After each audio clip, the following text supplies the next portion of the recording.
Hi, everyone. Thank you for joining me with the Parenting Playbook with Nikki. This is part of a 3-week series, and it is for parenting a teen with anxiety and depression. This first week, we're going to be focusing on recognizing the signs and understanding mental health. So my name is Nikki, and I'm a psychotherapist intern with Mosaic Counseling. I'm currently in grad school at UWM, focusing on my master's in clinical social work. So I have some experience helping teens and families navigate mental health challenges. One of the biggest concerns I hear from parents is, how do I know if my teen is struggling with anxiety or depression? And if they are, how can I help?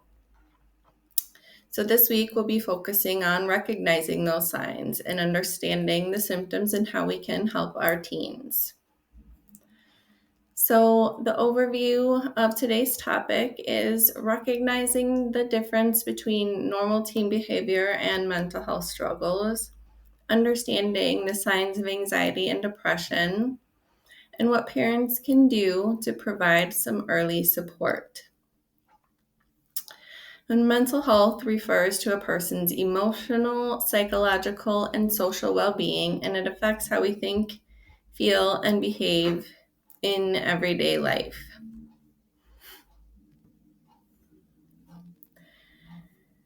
Mental health also influences how we handle stress, relate to others, and make decisions. Mental health can be tricky because, unlike a physical illness, it's not always visible. But the earlier we recognize the signs, the sooner we can support our teens in getting help if they need. So adolescence is a critical time for mental health. Teen years are a time of massive change, physically, emotionally, socially, and mentally. So these years serve as the foundation for lifelong emotional well-being, which is why understanding teen mental health is very important. So let's sort of break this down. So teens go through a lot of brain development. The prefrontal cortex, which controls decision-making, impulse control, and emotional regulation, is still developing. This means that teens are more prone to intense emotions, impulsivity, and a lot of difficulty managing stress. Teens are also going through a lot of hormonal changes. So puberty brings fluctuations in those hormones like cortisol, which is the stress hormone, serotonin, which affects the mood.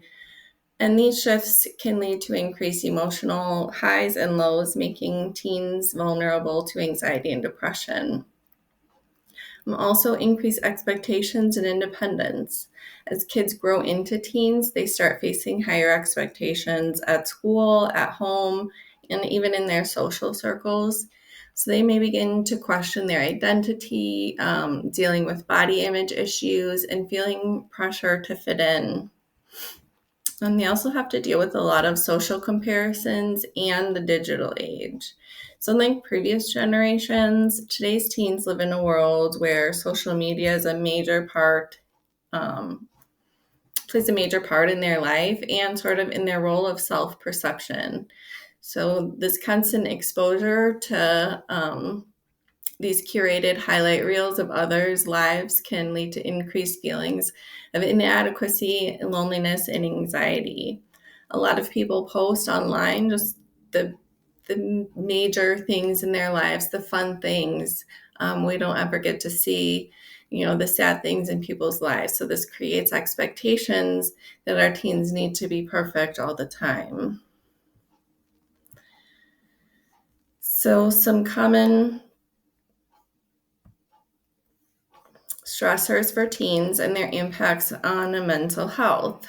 Some of the biggest stressors that can contribute to anxiety and depression in teens are these things right here. Many of these stressors are outside of your teen's control, which can make them feel very powerless.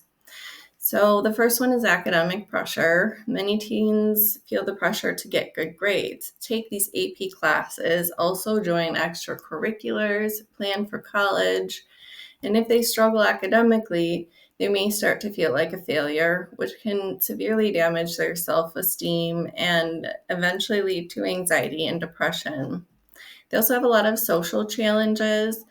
Friendship conflicts, peer pressure, and bullying are huge contributors to teen stress. Social relationships mean everything at this stage of their life. So negative experiences can really feel devastating. Cyberbullying in particular, that can follow them everywhere, making it very hard for them to escape that stress. Another stressor can be family expectations and household stress. So family dynamics play a big role in teens' mental health. Parental expectations, even well-meaning ones, can really create some anxiety, especially for a teen if they feel like they can't measure up. Additionally, household stress like financial instability, divorce, a tense home environment can make teens feel unsafe or emotionally overwhelmed. Another stressor can be identity struggles. So during the teen years, a lot of teens explore their identity, including gender, sexuality, cultural background, and self-esteem. So if they feel unsupported or confused about who they are, it can lead to some loneliness, depression, possibly even self-harm. A big stress for teens right now is world events and social injustice. So many teens are hyper aware of global issues like climate change, racial injustice, school shootings, economic struggles. They can lead them to feel powerless about these events and the larger societal problems, and it can add to their overall anxiety. So all of these factors can contribute to mental health struggles. But remember, anxiety and depression are not just mood swings or phases. If a teen's distress lasts for weeks and impacts their ability to function, it's a sign they may need more support. So recognize this early, and it can make all the difference in your teen's life. So now let's talk about what anxiety and depression actually look like in teens. So these conditions don't always present the way we'd expect. It's important to be aware of some of the different signs. Sometimes we assume our teen is just being lazy, dramatic, or moody, when in reality they could very well be struggling with their mental health. One of the biggest challenges with identifying anxiety and depression in teens is that they don't want to always tell you outright. Instead, their feelings show up in a lot of their behaviors. So this could be sleep patterns, eating habits, social interactions, things of that nature. So let's sort of break it down. Anxiety is more than just worrying. It is a persistent fear that interferes with daily life, and it can show up in different ways, including emotional, physical, behavioral, and some teens may even have panic attacks, while others may withdraw or lash out or even complain of physical pain.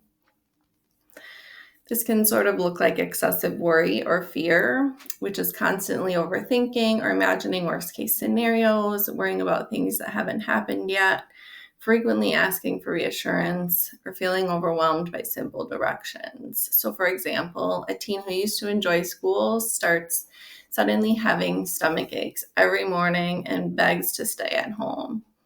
This may mean they might have some social anxiety or performance-related stress, fearing that they will fail or embarrass themselves in that environment. It could look like restlessness and irritability. So they could be easily frustrated and overwhelmed, snapping at family members, sort of seeming on edge, maybe difficulty relaxing, mood swings without an obvious reason. So, for example, a teen might explode in anger over something minor, like not finding their favorite shirt. This could be their anxiety showing up as frustration or overstimulation. It can be avoidance, like skipping school, avoiding social events, withdrawing from friends, procrastinating, making excuses to stay home and isolate. For example, a teen who used to love playing soccer now sits quietly next to the team. And they might say, I just don't like it anymore. But deep down, they may be struggling with some social anxiety or fear of failure.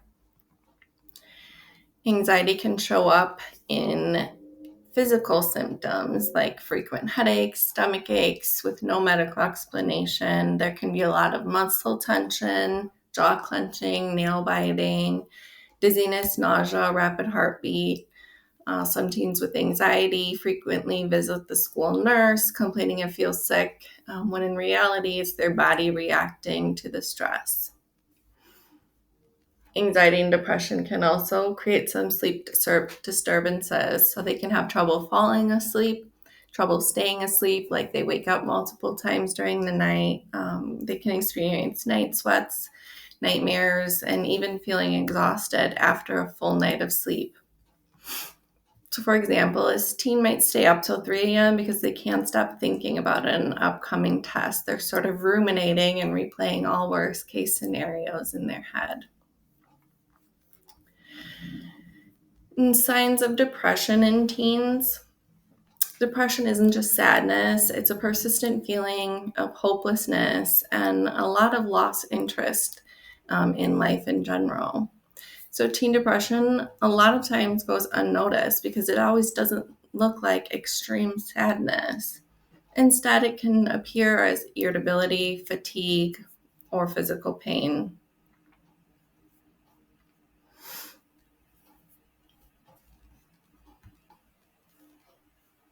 Persistent sadness or hopelessness is feeling down or numb on most days, even when good things happen, or expressing feelings of worthlessness or guilt, saying things like, "What's the point?" or "Nothing really matters." It can be a loss of interest in activities, no longer enjoying the hobbies they used to enjoy, sports they used to engage in, or even time with friends. They seem to struggle finding motivation to do things that they once loved. For example, a teen who used to love art suddenly stops drawing and just says, "I don't feel like it anymore." They prefer to possibly stay in bed all day rather than engage with others. It can look like fatigue and a lack of motivation, so they can sleep too much, struggling to get out of bed, feeling physically and mentally drained, avoiding responsibilities because they feel overwhelmed. They can have changes in their appetite, so they can start eating a lot more or even much less than usual. So you can see this by a sudden gain in weight or sudden weight loss. They can also start craving a lot of junk food or even completely be disinterested in any food at all. They can have a lot of social withdrawal. That looks like avoiding friends and family, isolating to their room for hours by themselves, and refusing to participate in any family time or even conversation. They might have difficulty concentrating. They struggle to focus on their homework, forget assignments, or zoning out during conversations. Their grades might be suddenly dropping. This can also lead to self-harm or suicidal thoughts. So that would look like expressing thoughts of self-harm or wanting to disappear, cutting, burning, hitting themselves, banging their head against the wall. They could start to give away belongings or start writing goodbye notes. So seek help when needed. If your teen is talking about hurting themselves or not wanting to live, please take it seriously. Some of the warning signs include making statements like, "I don't want to be here anymore," or "Everyone would be better off without me." Expressing deep feelings of hopelessness or worthlessness, or maybe even searching for ways to harm themselves or attempt suicide. So, what to do if this happens or if there was an emergency? Um, If they are thinking about self-harming, but not doing it specifically, they can always call 988. This is the Suicide and Crisis Lifeline, and there will be somebody to answer for immediate support.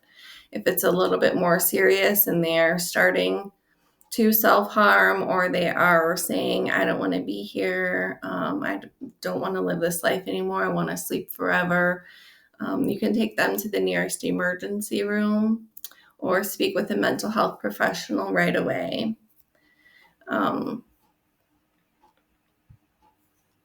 Teens don't always ask for help directly, so it's crucial to recognize these warning signs early. The good news is, with the right support, treatment, and understanding, teens can manage this anxiety and depression and lead happy and fulfilling lives. So, what can parents do to help support their teen? Now that we know what to look for, let's talk about what you can do to help support your teen. Parenting a teen with anxiety or depression can feel overwhelming at times, but small, consistent efforts can make a really big difference. So, we want to try to validate our teen's feelings. One of the most powerful things we can do is to let your teen know that their emotions are real and valid. So, what we don't want to say to our teens is, oh, well, you have nothing to be anxious about, or just snap out of it, or even it's all in your head. What we can say to our teens instead is, I see that you're struggling and I'm here to help. Or that really sounds tough. I appreciate you telling me that. And it's okay to feel this way. You are not alone. If your teen ever says, I feel like everything is falling apart, instead of saying, you're just overreacting, try saying, well, that really sounds overwhelming. I'm here to support you. Teens don't always need solutions. Sometimes they just need to feel heard. The second is keep communication open. Try to always ask open-ended questions instead of just yes or no questions. So instead of saying, are you okay? Try to phrase it like, how have you been feeling lately? Create a safe space where they feel comfortable opening up to you. Don't feel like you need to push too hard. Let them come to you. And when they do, try to listen without judgment. Avoid saying you're being dramatic. Instead, say, I can see this is really affecting you. Let's talk about it. And if your teen shuts down when you ask about their day, instead of forcing them to talk right away, try just checking in on them later when they're more relaxed, maybe during a car ride or while watching TV together. The goal really is to make communication feel more natural and less forced. So we want to help balance and support our teens and their independence. Teens need both structure and freedom. Too much pressure can make them shut down, while too little involvement can make them feel very alone. So we want to check in regularly, but don't force the conversation. Offer your support without hovering. Encourage small steps like go for a walk or calling a friend. So instead of saying, you need to go out and be social, try, would you like to invite a friend over for a movie tonight? It can be these small things that really will encourage your teen. So number 4, encourage healthy coping skills. So teach your teen ways to manage stress. Some of these things can be deep breathing exercises, meditation, yoga, even journaling or creative writing, or even drawing or music. Anything artistic sometimes can calm the mind down and get into a different area of the brain that reduces that anxiety. Also, physical activity can help manage stress. Exercise releases endorphins that can help with mood. I also would recommend limiting social media use.